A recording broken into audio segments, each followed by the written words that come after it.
It all started with a dogga, cheerful golden retriever who loved greeting neighbors on evening walks. Most residents adored him, but not Karen. From the very first day, she filed complaints with the homeowners association, claiming the dog barked at all hours and threatened her peace. The truth was, the dog rarely barked at all, spending most days lounging quietly in his yard. Still, Karen's complaints grew louder and more frequent, painting herself as the victim of an unbearable nuisance. Neighbors rolled their eyes, but Karen wasn't done. She was just getting started. After weeks of letters and angry emails, Karen took things further. She demanded that the HOA force the dog's owner to remove him from the neighborhood. She claimed the animal was dangerous, despite never having been bitten or even chased.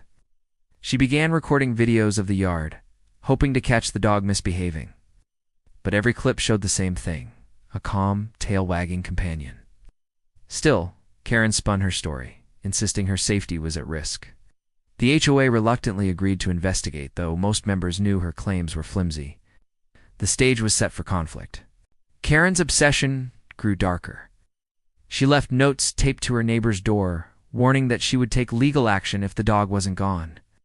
She claimed she had the law on her side, threatening fines and lawsuits.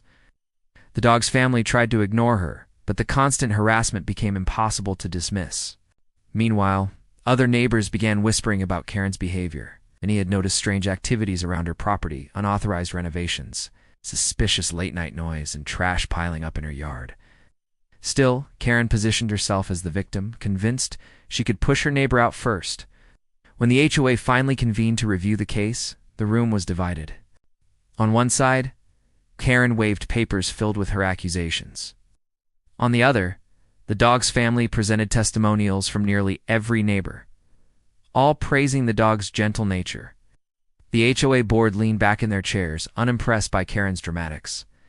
They agreed to monitor the situation, but refused to order the dog's removal.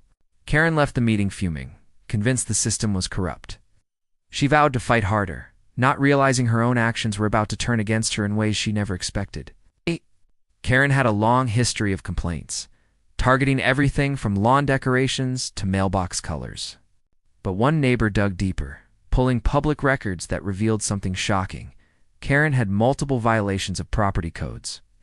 She had ignored HOA rules for years, operating under the radar while pointing fingers at others. Worse still, her home had never been properly inspected after an illegal extension was built.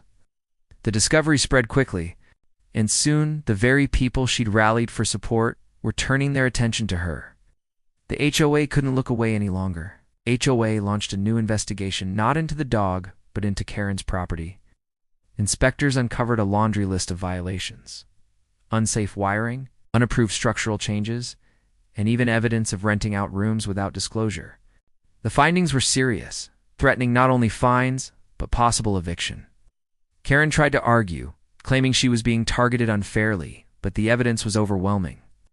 For the first time, she found herself cornered. The board, once patient with her endless complaints, now viewed her as the true problem. And this time, it was her future on the line.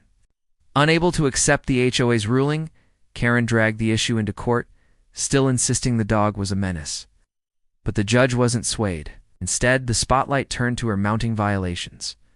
Legal documents revealed unpaid HOA fees, ignored notices, and dangerous conditions within her property. Her credibility crumbled as neighbors testified against her. The dog's family sat quietly, watching as the tables turned in their favor.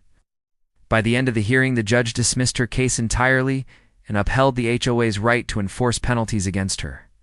The outcome was nothing short of poetic justice. Within weeks, the inevitable happened. Karen received formal notice.